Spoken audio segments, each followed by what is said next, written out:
Bayangkan ini teman-teman, ada seseorang yang duduk bersila di dalam kamarnya di malam hari, sedang menatap layar handphonenya dengan mata yang memerah karena kurang tidur, tangannya yang tremor atau gemetaran karena hormonnya sedang mengacu adrenalin, sambil jantungnya berdetak cepat, dan jarinya sambil menekan tombol spin lagi dan lagi. Uangnya habis, utangnya pun menumpuk di beberapa aplikasi pinjol hingga dendanya pun menambah seiring hari demi hari. Tapi dia malah memilih mengabaikan itu semua teman-teman. Dia memilih untuk terus main lagi dan lagi dan lagi, tidak mau berhenti. Karena perasaannya terdorong yang sangat besar dengan perasaan penasaran yang tak ada ujungnya ini. Padahal teman-teman, kalah terus dia. Jika menang, efek dopaminnya memuncak, ya, seneng.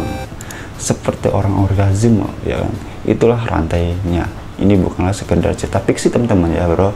Ini adalah cerita fakta, cerita kenyataan di dunia sehari-hari yang pasti udah pernah ngalaminya, atau bahkan teman-teman lo ketemu dengan teman-teman kayak gitu. Yang mana ini dihadapi oleh jutaan orang-orang, terutama di Indonesia ini. Yang gue bahas lebih spesifiknya di beberapa menit ke depan. Jadi simak sampai selesai.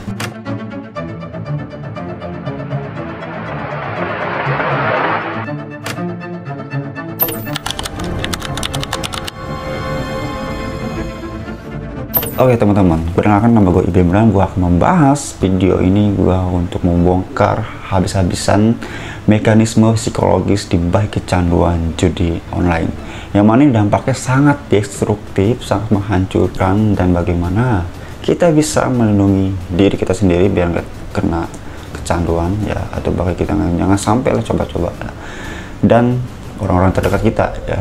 Karena apa, kalau misalnya udah kena sangat memprihatinkan lah ya. Oke, judi online itu tak hanya merenggut uang lo teman-teman ya, harta lo, tapi juga kesehatan mental lo direnggut, jiwa lo direnggut, relationship lo juga direnggut, bahkan yang seremnya lagi, nyawa lo pun direnggut. Judi online sangat buas ya. Online itu tujuannya adalah sebuah industri ya, yang modalnya ini nggak dikit pak ya, modalnya ini miliaran dolar.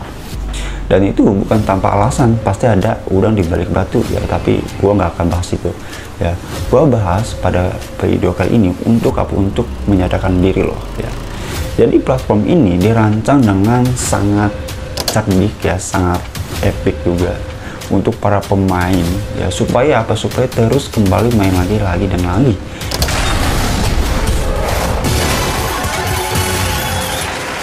Yang mana sasaran inboxnya adalah rakyat kecil ya, mulai dari bocil, remaja hingga dewasa yang ikut partisipasi ya.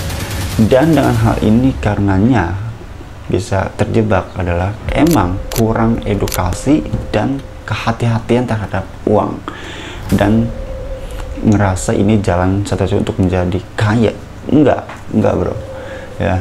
Nah, emang didukung mulai dari akses yang mudah, lalu bonus yang menggiurkan, yang mana ini adalah sebuah umpannya, dan ini ada teknik marketingnya, hingga permainan yang dirancang untuk memicu hormon dopamin, hormon adrenalin, yang ini adalah acuan lu bertindak ya, sesuai keinginan para bandars ya, melalui sistemnya ini. Ini menurut gue sendiri ya, cara sederhana mirip seperti anak-anak ya kecil berusia 3 tahun di lokasi permen biar nurut tuh bocah ya, apa yang lu mau diturutin sama tuh bocah asalkan dikasih permen. Yang klasik banget ya kan, tapi masih ampuh cara klasik ini untuk hacking kepala para pemain dengan use case misalnya lu menang seketika hormon dopamin lu memuncak. Hal ini membuat lu merasa senang, bahagia ya kan, padahal nggak seberapa menangnya pun.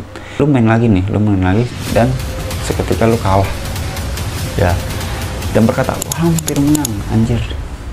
Ini menyebabkan seketika hormon adrenal lu memuncak, dan hal itu menjadi penasaran lagi, akhirnya main lagi. Kesenangan saat ini ada mekanisme licik-picik culas yang membuat kalian terjebak. Karena kalian sedang terjebak, kalian nggak sadar, ujung-ujungnya kalian berangkat dan akhirnya sadar, punya duit lagi, main lagi, nggak sadar lagi. Seperti itu siklusnya. Masalahnya judi online tidak dirancang untuk diri lo menang ya, bukan untuk diri lo yang untuk apa namanya kaya, nggak bakalan lah, ngapain itu cuma delusi ya, yang ngebet kaya cuma-cuma. Justru sebaliknya, permainan ini dirancang untuk diri lu untuk terus kalah ya, biar lu main lagi, menang dikit lu main lagi, terus kalah kayak gitu terus, hingga akhirnya lu kehilangan semua uang lu yang lu miliki, termasuk utang pinjam. Dan di sisi psikologis lu yang kalian alami pada saat yang awalnya coba-coba, terus ketagihan, lalu pikiran kalian terkecoh dan kalah, akhirnya penasaran. Inilah awal lingkaran menuju kehancuran hidup lo. Sistem ini adalah alat para bandar yang untuk meraup semua keuntungan ya, dari para pemain, dan nasib para pemain pun menjadi hancur lebur dalam sekejap.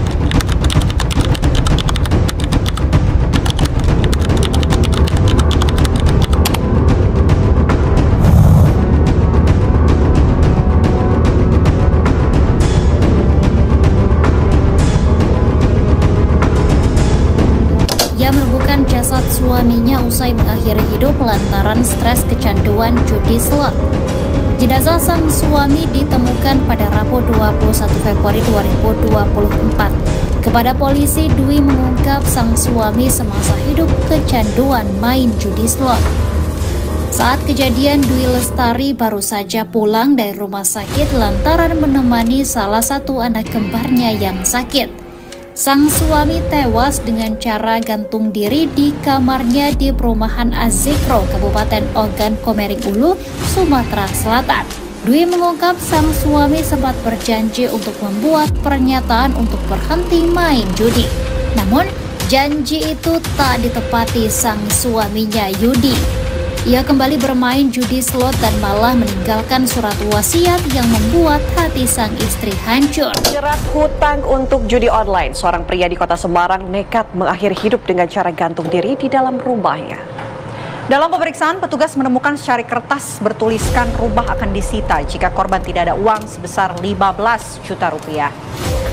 Warga Kelurahan Tanjung Mas, Kecamatan Semarang Utara, Kota Semarang, Jawa Tengah digemparkan dengan ditemukannya seorang pria berusia 32 tahun yang meninggal dunia dalam posisi menggantung di dalam rumahnya.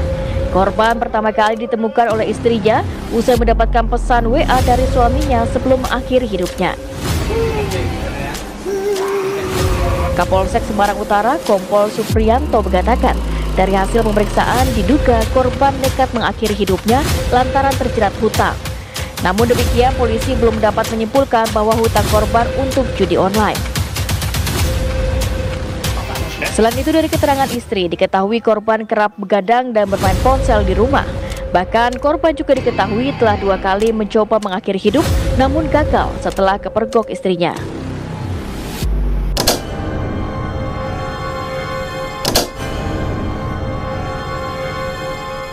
Sangat sadis. Jadi ketika kalian kalah, otak kalian tidak bisa menerimanya secara mudah, tidak bisa menerima secara cuma-cuma. Pasti ada alasan untuk menghibur dirinya sendiri. Pada akhirnya kalian stres, cemas, dan terdorong ingin membalas dendam, ingin membalas kekalahan itu. Ya, platform ini, judi online ini memanfaatkan psikologis itu, teman-teman, untuk orang-orang dengan near miss atau bisa dikatakan hampir menang ya, karena lu sering melihat 2 gambar yang sama dan ketika yang ketiga gambar ini hampir sejajar, ini membuat diri lu berpikir, aduh anjir, dikit lagi gue menang tuh ya, padahal ini hanya trik psikologisnya untuk lu terus bermain dengan perasaan yang sangat penasaran.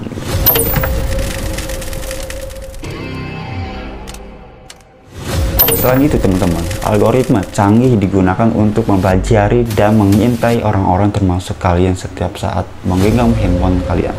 Ya, kalian pasti pernah ya, lu nggak pernah mengakses situs judi online tapi ada iklannya, nah itu termasuk. Nah, si algo ini udah paham dari sebuah perilaku lu. Misalnya kapan diri lu cenderung bermain handphone atau bermain slot, ya bermain lebih lama, kapan lu berhenti dan kapan lu menghabiskan lebih banyak uang. Ya, judi online seperti itu dirancang algoritmanya. Ya, jadi intinya si algoritma ini tahu kebiasaan lu setiap waktu. Ibaratnya kebiasaan ini dirancang untuk menjadi bayangan lu di handphone lu ya. Oleh si algoritma ini dengan dikasih bonus sebagai umpannya sekaligus promosi biar dapat hadiah ya, tapi itu cuma umpan aja bro. Biar apa? Biar lo terus terjebak di dalam lingkaran judi online ya. Jadi dampaknya apa? Dampaknya itu pasti stres, cemas, dan depresi, dan frustasi. Bahkan hal kasus bunuh diri terjadi. Menurut penelitian, orang-orang kecanduan judi online memiliki resiko bunuh diri hingga 15 kali lebih tinggi dari populasi. Wow, sangat tinggi. Ya, ini lebih tinggi dari umumnya di Indonesia. Ini adalah masalah serius, Pak. Benar-benar sangat serius yang tidak bisa kita diamkan begitu saja. Tapi untungnya ada kabar baiknya kawan. Pasti ada harapan. Tujuan video ini gue buat agar apa? Biar kawan-kawan gue ini menyadari dampaknya sekaligus memahami agar terhindar dari dibalik judi online. Kita bisa lebih memilih kewaspadaan untuk melindungi diri sendiri dan kita menyertai orang-orang terdekat lo ya, untuk lebih aware ya dengan orang sekitar lo. Dan kalian sudah mengenali tanda-tanda atau gejala-gejala kecanduan yang telah gue bahas, seperti menghabiskan waktu dan uang secara cuma-cuma, terus musang-mangsing juga di sisi perilakunya, dan bahkan sampai berbohong tentang kebiasaan judi online supaya menutupi kejadian online yang sedang dia mainkan. Oke, untuk teman-teman video kali ini sampai di sini saja ya. Semoga bermanfaat dan lindungi teman-teman yang di sekitar lo dengan mengenai gejala-gejala itu. Oke. Sampai ketemu di video selanjutnya. Semoga bermanfaat.